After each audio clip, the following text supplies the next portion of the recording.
కానీ మనం ఏం చేసేవాళ్ళము?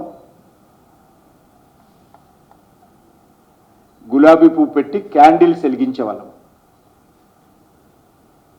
ఈరోజు క్యాండిల్ నుంచి బ్రహ్మోస్ వదిలే మార్పు నరేంద్ర మోడీ గారి నాయకత్వంలో భారతదేశానికి వచ్చింది. క్యాండిల్ కాదు వెలిగించాల్సింది, మిజైల్స్ వదలాలి, బ్రహ్మోస్ వదలాలి, ఉగ్రవాదుల ఊచకొత్త కొయ్యాలి. భారతదేశం అంటే, భారత సైనికులంటే 140 కోట్ల మంది అంటే భయపడాలి, నిద్రలోనే భయపడాలి ఉగ్రవాదులు అనేటువంటి ప్రయత్నము నరేంద్ర మోడీ గారు ప్రధానమంత్రి అయిన తర్వాత మనం చేస్తా ఉన్నాం. అంతకుముందు మన దేశ చరిత్రలో లేదు ఇది. సంతాపం ప్రకటించడము, గులాబీ పూలు పెట్టడము, క్యాండిల్స్ వెలిగించడం, దీనికే మనం పరిమితం అయ్యేటువంటి వాళ్ళం. కానీ ఈరోజు సమగ్రమైనటువంటి భారతదేశ విధానంలో మోడీ గారి నాయకత్వంలో అద్భుతంగా మన సైనికులు, మన సేన తమ శక్తి సామర్థ్యాలతో ఒక నూతన చరిత్ర, నూతన అధ్యాయము మన దేశంలో ప్రారంభమైంది. సైనికులు చేసినటువంటి వీరోచితమైనటువంటి ప్రతిచర్యల కారణంగా ఈరోజు మనమందరం కూడా తల ఎత్తుకుని తిరిగే పరిస్థితి ఏర్పడింది.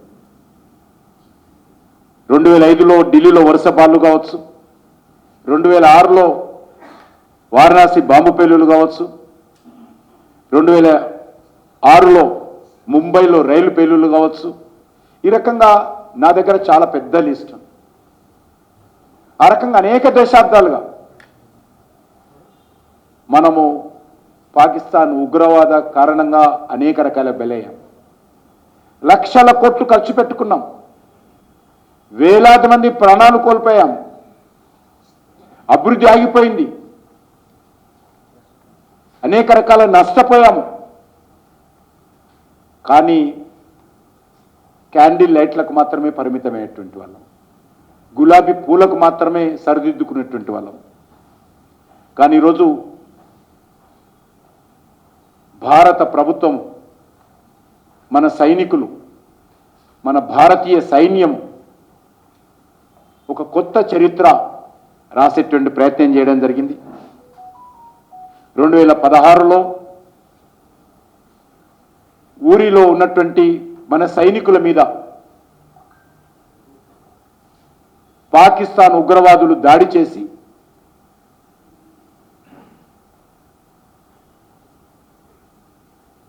ఆక్రమిత కాశ్మీర్లోని ఉగ్రవాద శిబిరాలలో తలదాచుకుంటే భారత సైన్యం బాజాప్తా పాకిస్తాన్ గడ్డ మీదికి వెళ్ళి వాళ్ళు దాచుకున్నటువంటి స్థలాన్ని ఎక్కడున్నాయో గుర్తించి వాటిని టార్గెట్ చేసి ఆ యొక్క ఉగ్రవాదులను, ఉగ్రవాద స్థావరాలను ధ్వంసం చేసి వీరులుగా తిరిగి వచ్చినటువంటి చరిత్ర మన భారత సైనికుల చరిత్ర. 2019లో పుల్వామాలో 40 మంది భారత సైనికులను మానవ బాంబులతో ట్రక్కు తీసుకొచ్చి పేల్చేసి అమరవీరులుగా చేస్తే దానికి ప్రతీకారంగా ఎయిర్ ఫోర్స్ సంబంధించినటువంటి ఫైటర్ విమానాలను తీసుకొని జైషే మహమ్మద్ హెడ్ క్వార్టర్ మీదకి వెళ్ళి విజయవంతంగా సర్జికల్ స్ట్రైకు ముందు రెండోసారి ఎయిర్ స్ట్రైకు రెండోసారితో ఏ రకంగా ప్రతీకారం తీర్చుకున్నామో, మన సైనికులు ఎంత శక్తి సామర్థ్యాలతో ధైర్యంతో ప్రదర్శించారో మనమందరం చూశాం. గత 10 సంవత్సరాల్లో ఇది పెద్ద ఇన్సిడెంట్, 3వ ఇన్సిడెంట్ పహల్గామ్ ఇన్సిడెంట్. 2 ఇన్సిడెంట్ జరిగినప్పుడు ఏ రకంగా చేశామో మనం చూశాం. 3వ ఇన్సిడెంట్ గత నెల 22వ తేదీ జరిగింది పహల్గామ్లో.